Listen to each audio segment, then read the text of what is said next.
Bienvenidos a un nuevo viaje por la historia del arte. Hoy nos detenemos en el corazón de la ciudad de Las Burgas, en Ourense. Ante nosotros se alza la Catedral de San Martín, una joya que a menudo queda a la sombra de la de Santiago de Compostela, pero que guarda secretos y tesoros que para muchos expertos la sitúan como uno de los monumentos más puros y fascinantes del románico y gótico español. Construida como una auténtica fortaleza espiritual y física, esta catedral es el símbolo de una ciudad que creció entre aguas termales y puentes romanos. Acompáñenme en este recorrido detallado por su arquitectura, su misticismo y su historia, para descubrir por qué es conocida como la hermana pequeña, pero no menos brillante, de la Catedral Compostelana. Para entender esta catedral, debemos mirar hacia atrás, muy atrás. Se dice que en este mismo lugar existió un templo en el siglo VI, en época de los suevos. La leyenda cuenta que el rey suevo Teodomiro se convirtió al catolicismo tras la intercesión de San Martín de Tours, y en gratitud, mandó erigir un templo en su honor. Sin embargo, la catedral que vemos hoy es fruto de la explosión constructiva de los siglos XII y XIII. Es un momento de plenitud del románico. Las obras comenzaron bajo el impulso del obispo Alfonso en 1160. Si observan sus muros notarán algo peculiar, su aspecto de fortaleza. No es casualidad. En la Edad Media, las ciudades necesitaban defenderse, y la catedral era el último refugio de los ciudadanos ante ataques o revueltas. Sus almenas y torres nos hablan de una iglesia que no solo cuidaba de las almas, sino también de los cuerpos de sus fieles. Comencemos por el exterior. La catedral de Ourense tiene una planta de cruz latina, con 3 naves. La fachada norte es una de las más interesantes. Aunque sufrió daños por el ataque de las tropas del duque de Lancaster en el siglo XIV, conserva su esencia románica. Fíjense en sus arquivoltas decoradas, es un anticipo del esplendor que encontraremos dentro. La fachada sur se asoma a la Plaza del Trigo. Es, quizás, la más armoniosa en su sencillez románica, con sus torres laterales que le dan esa presencia imponente. El cimborrio, si elevan la vista, verán una de las joyas de la corona. El cimborrio, construido entre 1499 y 1505 por Rodrigo de Badajoz. Es una de las obras cumbres del gótico tardío o hispano-flamenco en España. Su estructura octogonal permite que la luz inunde el crucero, simbolizando la luz divina que desciende sobre el altar. Es, junto con los de Burgos y Zamora, uno de los 3 cimborrios más bellos del país. Al entrar, el aroma a incienso y la piedra de granito nos envuelven. La nave central nos guía hacia el altar, pero antes debemos detenernos en la capilla mayor. Aquí el arte se vuelve exuberante. El retablo principal es una obra maestra de Cornelis de Holanda, tallado a principios del siglo XVI. Es un despliegue de escenas bíblicas donde el detallismo flamenco se une a la fuerza del Renacimiento. Observen la delicadeza de las figuras y cómo la estructura parece cobrar vida bajo la luz que filtra el cimborrio. No podemos olvidar el coro, situado originalmente en la nave central. Aunque fue trasladado, sus sillas siguen siendo un testimonio del poder del cabildo catedralicio, con tallas que mezclan lo sagrado con lo profano, algo muy común en la mentalidad medieval. Llegamos ahora al punto culminante de nuestra visita, el Pórtico del Paraíso. Si han visitado Santiago de Compostela, este lugar les resultará familiar.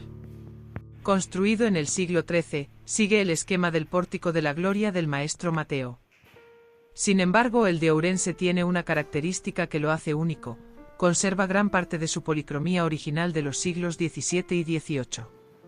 En las arquivoltas del arco central, podemos ver a los 24 ancianos del Apocalipsis, cada uno con un instrumento musical diferente, afinándolos para el concierto eterno. En el parteluz, la figura del apóstol Santiago nos recibe con una sonrisa serena. Lo que hace especial al Pórtico del Paraíso no es solo su calidad técnica, sino la viveza de sus colores. Los azules, dorados y rojos nos permiten imaginar cómo eran realmente las catedrales en el pasado. No eran grises y frías, sino explosiones de color destinadas a educar y maravillar a un pueblo que en su mayoría no sabía leer. Es un catecismo de piedra que ha sobrevivido al paso del tiempo. A la derecha del pórtico entramos en un ambiente de recogimiento absoluto, la capilla del Santo Cristo. Esta imagen del siglo XIV es objeto de una devoción profunda en toda Galicia. Es un Cristo de un realismo sobrecogedor. La leyenda dice que le crece el pelo y las uñas, y su anatomía, casi humana, genera un misticismo que sobrecoge a creyentes y visitantes por igual. El retablo barroco que lo rodea, obra de Castro Canseco, es el marco perfecto para esta atmósfera de misterio. Por último, debemos mencionar la claustra nova. Es el claustro de la catedral, de estilo gótico, aunque quedó inacabado. En su sala se encuentra actualmente el Museo Catedralicio, que custodia piezas de valor incalculable, como el misal de Auria o el tesoro de San Rosendo, con piezas de azabache y marfil que nos conectan con el pasado más remoto de la diócesis. La Catedral de San Martín de Ourense es mucho más que un edificio de piedra. Es la suma de capas de historia, el espíritu defensivo del románico, la elegancia del gótico, la luz del renacimiento y el fervor del barroco. Caminar por sus naves es hacer un viaje por 1000 años de arte y fe. Es un recordatorio de que la belleza no siempre está en los monumentos más famosos del mundo, sino en aquellos que con humildad y silencio han guardado la esencia de su tierra durante siglos. Si alguna vez tienen la oportunidad de visitar Ourense, no solo disfruten de sus termas. Entren en esta catedral, busquen la mirada de los ancianos músicos en el pórtico del paraíso y déjense envolver por el silencio dorado de sus muros. Gracias por acompañarme en este recorrido. Si te ha gustado el vídeo, no olvides darle a like, suscribirte y visitar nuestro perfil de My Maps, donde hemos colocado en el mapa todos los lugares publicados. Nos vemos en el próximo destino.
Es tontísimo.